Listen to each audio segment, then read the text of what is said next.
Hello and Fakhar रागली to all of you. मैं हूं फ़खर यूसुफज़ई और आप देख रहे हैं डिबेट विद फ़खर। आज की डिबेट में बात करेंगे Indian defence minister Rajnath Singh साहब के बहुत सारे बयानात आते रहते हैं, हम देखते रहते हैं।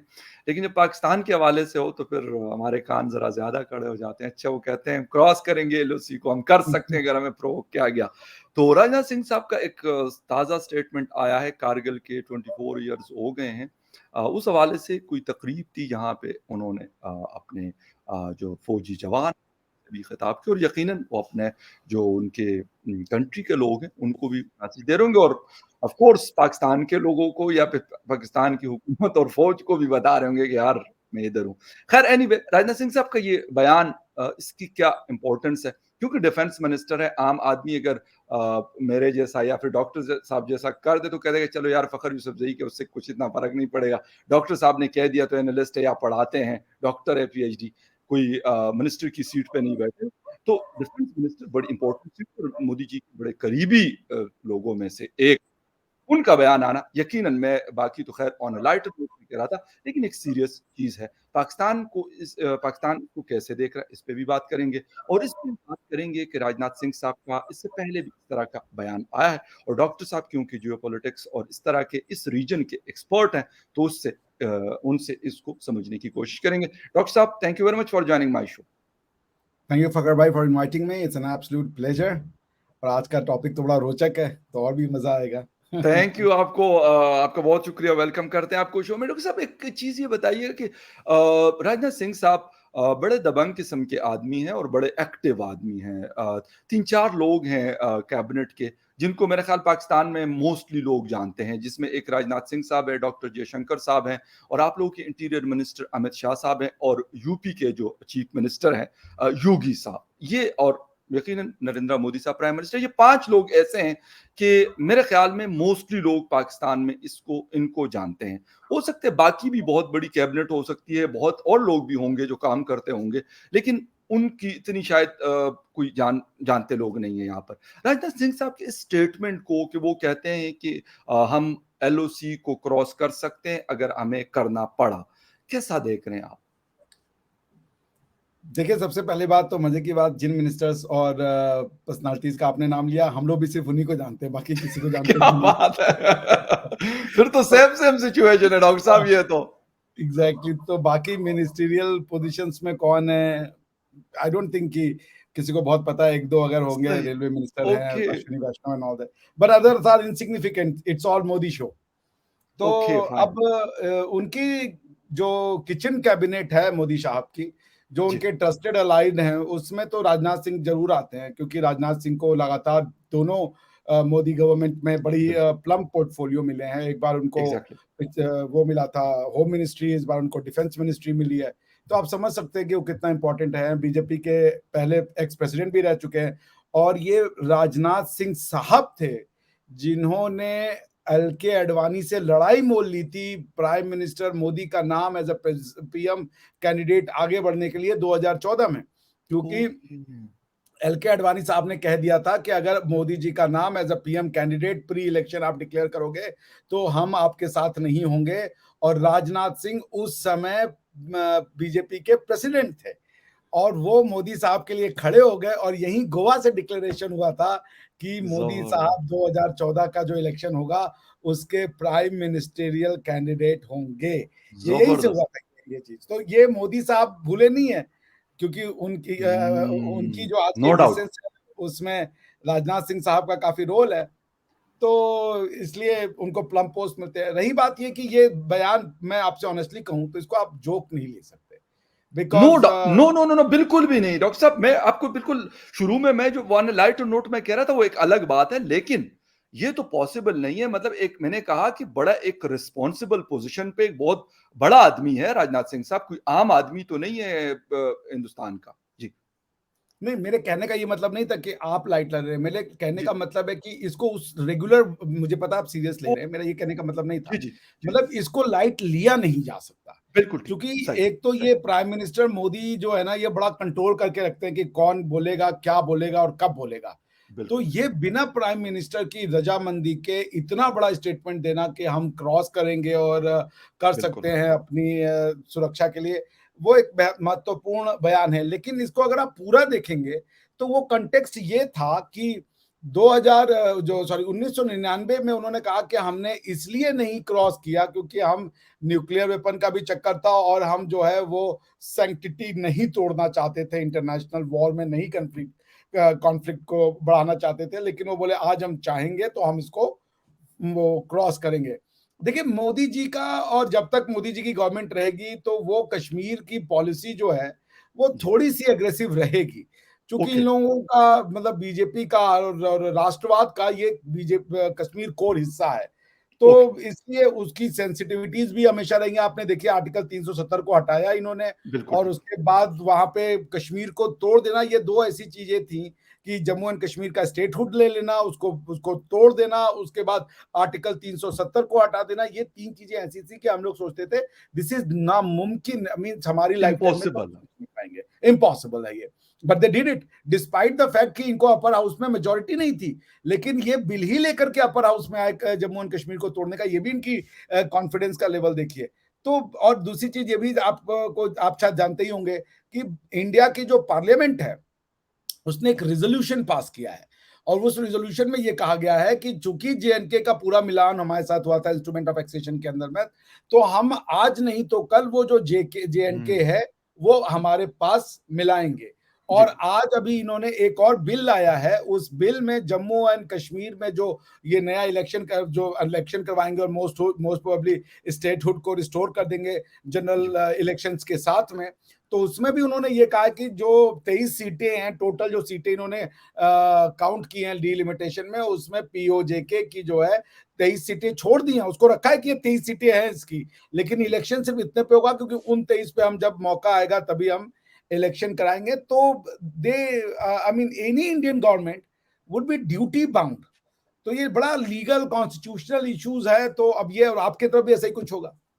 अच्छा डॉक्टर साहब एक चीज़ मैं ये समझना चाहूँगा कि यकीनन स्टेटमेंट पाकिस्तान भी रिएक्शन देता है, फ़ॉरेन ऑफ़िस है, पाकिस्तान की आईएसपीआर है या फिर डिफेंस मिनिस्टर ख्वाजा आसिफ साहब हैं और कामों में ख़ैर बड़े मसरूफ़ हैं आजकल मुझे लगता है कि इसलिए फिर ये स्टेटमेंट अभी क्योंकि अभी इसके हवाले से कुछ नहीं आया, रात तक या फिर कल आएगा आएगा सुबह तक जरूर आएगा। आ जाएगा, नहीं आएगा लाज़मी, ऐसा नहीं कि नहीं आएगा लेकिन अभी फ़िलहाल वो क्योंकि यहाँ पे वो केयर टेकर गवर्नमेंट बनानी है, ये करना है, वो उन कामों में मसरूफ़ है। क्योंकि हमारे मतलब ये तो हमारा ईस्ट का बॉर्डर है ना एलओसी, तो हमारा वेस्ट का जो बॉर्डर है वहाँ पे भी हालात कुछ गड़बड़ वाले हैं। आप मेरे ट्विटर को भी फ़ॉलो कर रहे होंगे और मैं जो-जो चीज़ें देख रहा हूँ वहाँ पे, तो वो बड़ा थ्रेटनिंग है।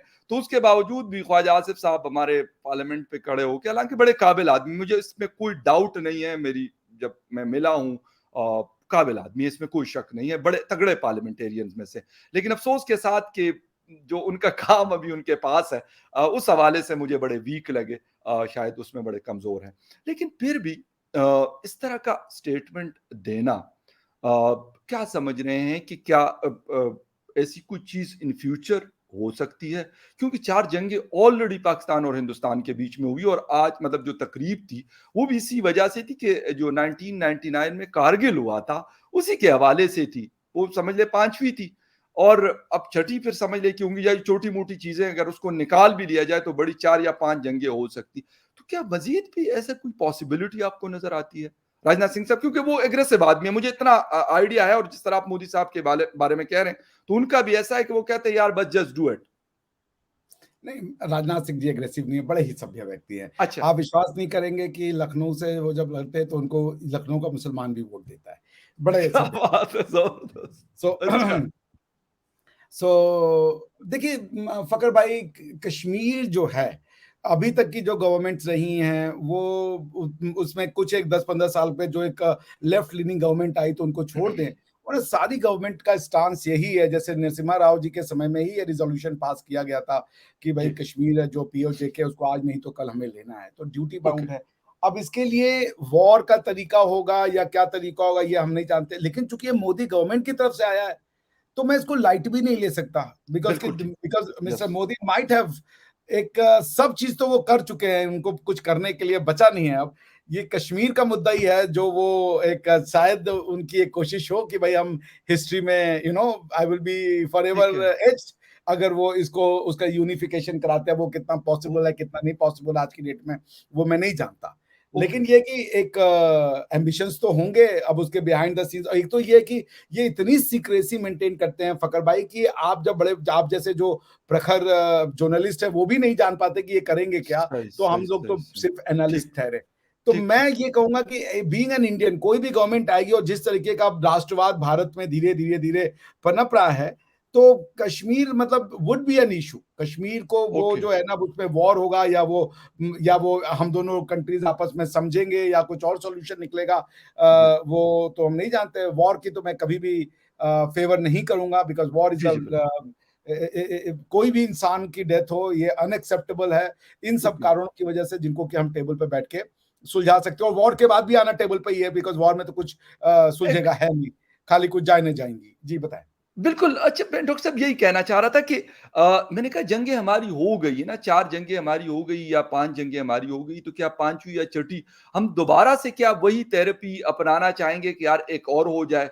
कश्मीर की वजह से हुई या किसी और वजह से हुई या जब जो अभी रीसेंट पास्ट में जो कुछ हुआ 2018 में बालाकोट हुआ, फिर उसके बाद हमारे जो है हमारे वाले जाग गए, उन्होंने कहा जी हमने भी तो अब हिसाब-किताब बराबर करना, वो सारा कुछ हुआ। तो क्या अब कोई इस तरह की चीज क्योंकि इस वक्त हम रशिया यूक्रेन को देख रहे हैं, एक तरफ रशिया है, चाइना है और दूसरी तरफ रेस्ट ऑफ द वर्ल्ड हम कह सकते हैं जो वेस्टर्न वर्ल्ड जिसको कहा जाता है, बड़ी पावरफुल दुनिया है उनकी इकोनॉमीज, लेकिन वो भी अब तंग आ गए हैं, वो भी कह रहे हैं कि यार बस हो गई हमारी, मतलब वो चीजें नहीं। तो क्या इंडिया जिस तरीके से प्रोग्रेस कर रहा है 6.3 6.5 का ग्रोथ रेट चल रहा है, उसमें ये क्या इस तरह की कुछ चीज करना चाहेगा कि यार हाँ मैं एक ऐसी जगह खोल लूं दोबारा से? क्योंकि उसकी वजह ये है कि ठीक है मैं कहता हूं कि एक चीज हो जाती है, लेकिन जो इंसर्जेंसी है वो खत्म तो नहीं होगी, कभी भी नहीं, क्योंकि हमारे ड्यूरेंट लाइन में नहीं खत्म हो रही। 75 साल हो गए हमें पाकिस्तान बने हुए। उससे पहले भी सुना है कि ये हिस्टोरिकल पर्सपेक्टिव का इससे भी पुराना है, जब सब कॉन्टिनेंट हुआ करता था। तो फिर ये चीज कैसे होगी? बात आपने तो बहुत अच्छा क्वेश्चन भी किया और उसका एनालिसिस भी आपने बहुत सही किया कि इट्स इजी आज की डेट में कि आप किसी देश में घुस जाए, जी लेकिन बिल्कुल, उसमें उसको कंट्रोल कर पाना, उसको लॉ एंड बिल्कुल। ऑर्डर को मेंटेन करना would not be an easy thing. देखिए फकर भाई, इसको ना अब कैसे मैं बताऊं, आपके लिए भी ये बड़ा टची इशू है और हमारे लिए भी बड़ा टची नहीं इशू है। बिल्कुल सही है, मैं कोई वो नहीं, तो बिल्कुल सही। कश्मीर एक ऐसा चीज है जो हम दोनों देशों के बीच में एक प्रॉब्लम भी है और परहैप्स उसी की वजह से हम जुड़े जुड़े भी हुए हैं। लेकिन बीइंग सही। एन इंडियन, देखिए ये बात जो जो सच है, जो मुझे लगता है, मेरी एनालिसिस से हो सकता है मैं गलत हूं, मुझे लगता है कि भारत ने कोई भी जंग पाकिस्तान से नहीं लड़ी, जंगें मुसल्लत हुई, ठीक है ना। तो ना हम शुरू में जंग किए और ना हम आज भी आगे जंग करने में इंटरेस्टेड है। लेकिन एक बात तो ये तय है कि जब इंस्ट्रूमेंट ऑफ एक्सेशन साइन हो गया, महाराजा हरि सिंह जी ने दे दिया, उसके बाद कबायली आए और ये सब हुआ, तो वो टेक्निकली और लीगली तो इंडिया का क्लेम बनता है, प्लस हिस्टोरिकली भी लीगल इंडिया का क्लेम बनता है, क्योंकि आप कोई भी, आप बाबरनामा पढ़ लें, आप हमारी किताबें पढ़ लें, राज तरंगीनी पढ़ लें, आप जो है ईस्ट इंडिया कंपनी के कॉरेस्पॉन्डेंस पढ़ लें जो वो भारत को डिफाइन करते थे, जी, Kashmir was always a part. और आप हमारी ओके। डेफिनेशंस पढ़ लें जो हमारे हिस्टोरियंस ने मतलब आज से 5,000 साल हुँ, पहले लिखी है, Kashmir was always a part. अब पॉइंट यही है कि ये जो है फोर्स के थ्रू लिया जा सकता है, वो मैं आपसे सहमत हूं कि अगर वो आप जाते हैं तो फोर्स के थ्रू फायदा क्या है, एक और कश्मीर बन जाएगा कि वहां पे लोग फिर आपके घर में अटैक करेंगे और बिल्कुल, ये करेंगे। हालांकि बिल्कुल। बातचीत करके, मेरा ये मानना है कि आप बातचीत करें, उनको उनसे बोलें कि भाई देखिए ये है, दोनों आइडेंटिटी साथ रह सकती हैं, तो फिर वो जी। अगर मान जाए तो लीगली तो ये बिल्कुल इंडिया के हक में होगा कि पीओजे के मिक्स हो, हमारे साथ मिले तो फिर तो बड़ा ही दोनों के दरमियान एक ऐसा पॉइंट हो जहाँ पे दोनों आ जा सके, वैसे ही अगर हाँ, ये हो एग्जैक्टली, जाए तो ये बहुत अच्छा है, एग्जैक्टली, लेकिन ये दैट विल बी मुझे द बेस्ट लगता है कि ऑप्शन।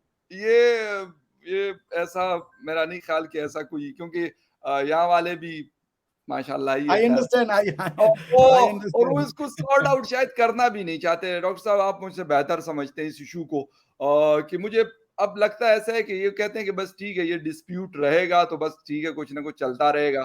लेकिन एक चीज और है, अ, एक चीज है डेवलपमेंट, हम बहुत सुनते हैं कि जी इंडियन साइड का कश्मीर बड़ा डेवलप हो रहा है, बहुत तेजी से डेवलपमेंट्स हो रही है। वो पॉइंट वहां पे पाकिस्तान लैक कर रहा है। तो क्या वो एक स्ट्रेटेजी के तौर पे हिंदुस्तान की गवर्नमेंट वो चीज़ करे कि यार इसको इतना डेवलप कर लो कि वहाँ के लोग कहें कि यार हम तो बड़े मतलब हमें क्यों इस तरह का रखा गया कि हमारे पास वो फैसिलिटीज़ या वो बेसिक जो चीज़ें हैं, जो एक दूसरे लाइन ऑफ कंट्रोल के उस तरफ के कश्मीर वाले के पास है, मेरे पास कुछ नहीं। देखिए फ़खर भाई, गवर्नमेंट होती क्यों है? अगर उसको डेवलपमेंट नहीं, बात कश्मीर की नहीं है, बात इंडिया की इन जनरल जी, है। जी, जी। बिकॉज़ हमारे लिए कश्मीर का जो पार्ट इंडिया का है वो तो इंडिया ही है। उसको कश्मीर एक स्पेशल स्टेटस है, उससे कोई मतलब था एक समय, वो भी खत्म हो गया। जी, जी।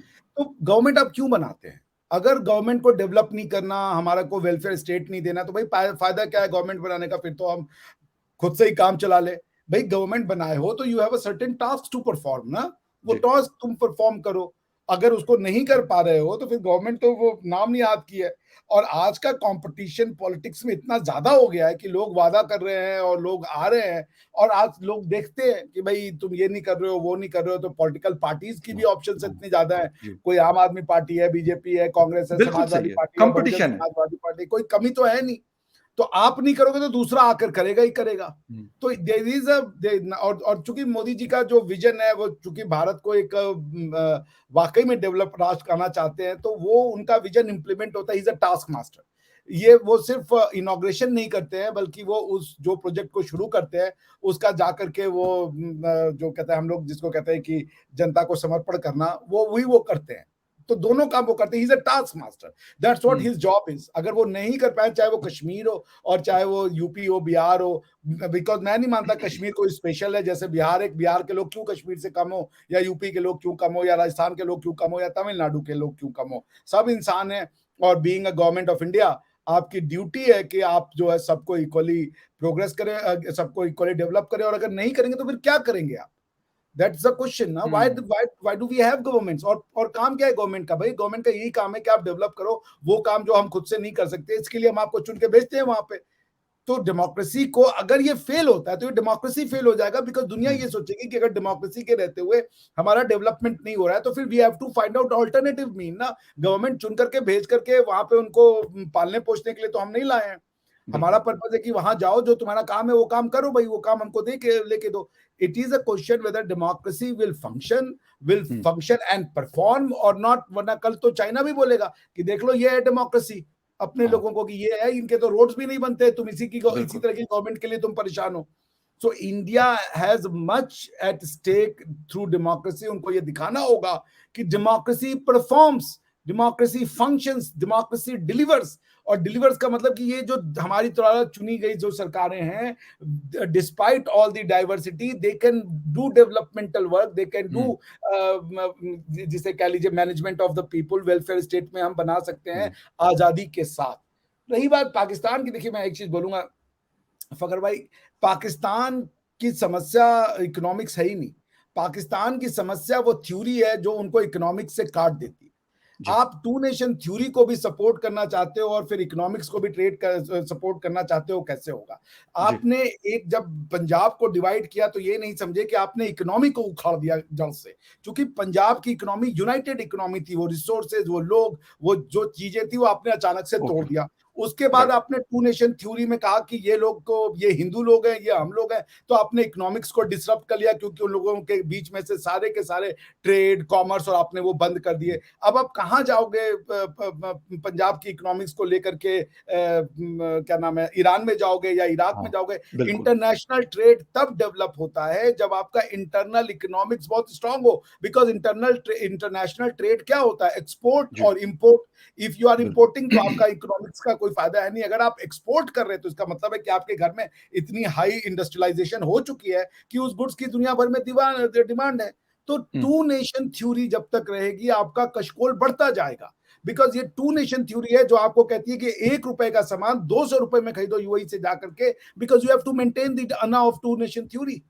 टू नेशन हुँ। थ्योरी का इकोनॉमिक रेमिफिकेशन लोग समझना ही नहीं चाहते। To hmm. नेशन थ्योरी का सिर्फ और सिर्फ पॉलिटिकल रेमिफिकेशन नहीं है कि आप लोगों में नफरतें पा रहे। टू नेशन थ्योरी का सबसे बड़ा रेमिफिकेशन है इकोनॉमिक्स, जो आज आप फेस कर रहे हो। क्यों? क्योंकि पहले आपने कहा टू नेशन थ्योरी को मेंटेन करने के लिए हमें एटॉमिक बम चाहिए। फिर आपने हाँ। को कहा कि उस एटॉमिक बम को मेंटेन करने के लिए हम लोगों को घास खिलाएंगे। ये सब क्यों कर हमने रहे हैं? उनका इस्लामिक बम भी नाम रखा था सर एक ज़माने में। इस्लामिक बम हमने नाम रखा था। वो तो देखिए, ये इस्लाम को भी बेइज्जत करते हैं ये। नहीं मतलब एक बात कर रहा हूँ कि भाई उसका किसी से क्या ताल्लुक है भाई, वो मतलब कि इंडोनेशिया का उसे क्या लेना देना है, तो मलेशिया का उसे क्या लेना देना है, और बहुत सारी दुनिया के जो इस्लामिक कंट्रीज है उनको क्या लेना देना है यार हमारे एटम बम से। वो कहे भाई अपना काम करो, अपना मतलब कपड़ा शपड़ा मारो उसके ऊपर रखो, जो बनाया तो बना के रखो। तो ये भी हमने मतलब कुछ अरसे चूरन बेचने की बाय, और मुझे हंसी आती है इस तरह की बातों पे कि यार एक चीज आपने बना दी, आप टेक्नोलॉजिकल एडवांसमेंट ले आए, एटम बम अगर आपने बना लिया तो आपके पास बाकी चीजें भी होनी चाहिए। मेरे पास एक बहुत अच्छी गन है सर, ठीक है, हम्म, लेकिन उसको मैं मेंटेन नहीं रख पा रहा, और मैं कहता हूँ यार ये मेरी हिफाजत करेगी, मतलब मैं उसको अपने आप को इससे प्रोटेक्ट करूंगा। तो हाउ इज इट पॉसिबल कि यार वो गन अगर मैं मेंटेन नहीं कर सकता, उसके लिए जो एमुनेशन चाहिए या बाकी चीजें चाहिए अगर वो मैं नहीं कर पा रहा, तो वो क्या मैं उसको, उससे तो अच्छा बेहतर ये कि लकड़ी का कोई मेरे पास डंडा हो, कोई सांप वाम इस तरह की कोई चीज आएगी तो मैं चलो कोई थोड़ी बहुत प्रोटेक्शन में अपनी कर सकूंगा।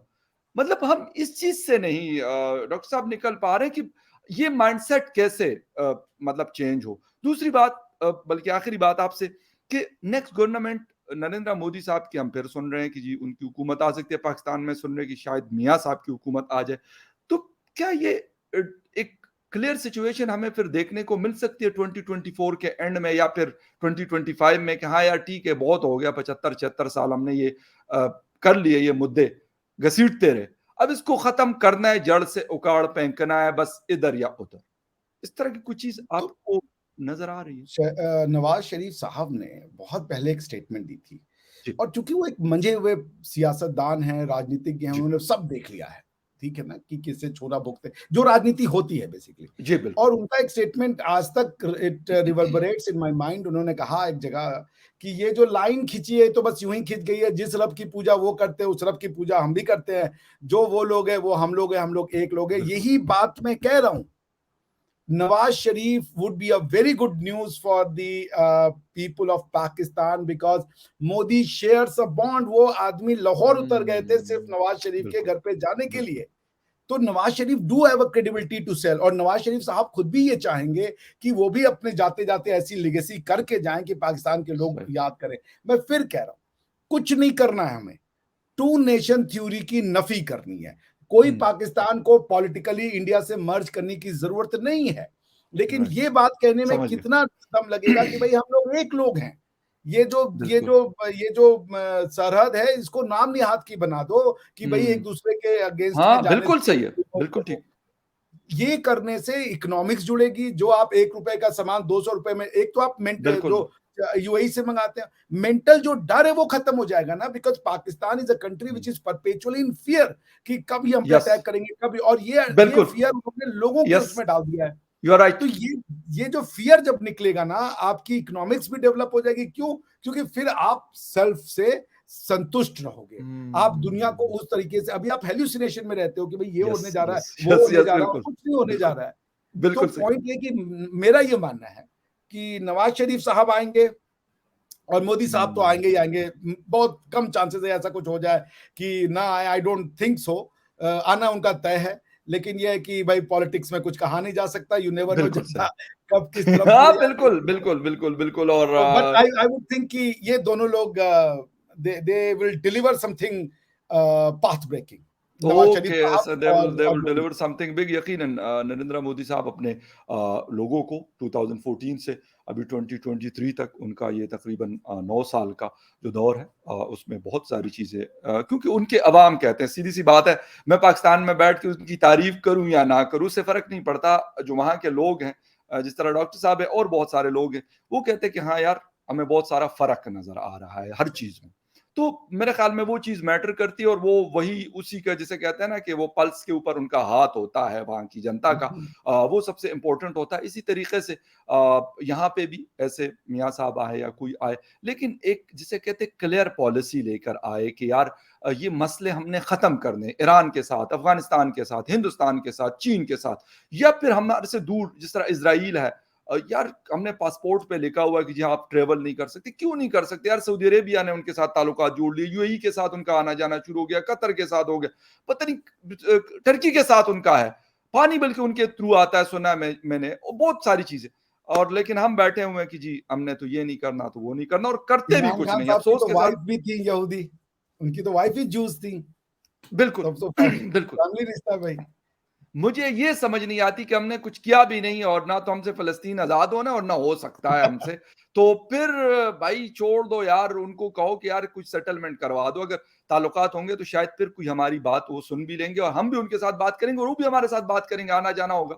क्योंकि जब दूरियाँ होती हैं तो फिर तो कुछ नहीं होता। डॉक्टर साहब, आपके टाइम का बहुत शुक्रिया। आपने शो जॉइन किया and viewers thank you very much for watching debate with Fakhar Yousafzai. किसी और डिबेट में आपसे फिर मुलाकात होती है। तब तक के लिए take care and bye. Thank you very good much. Night sir. Thank you.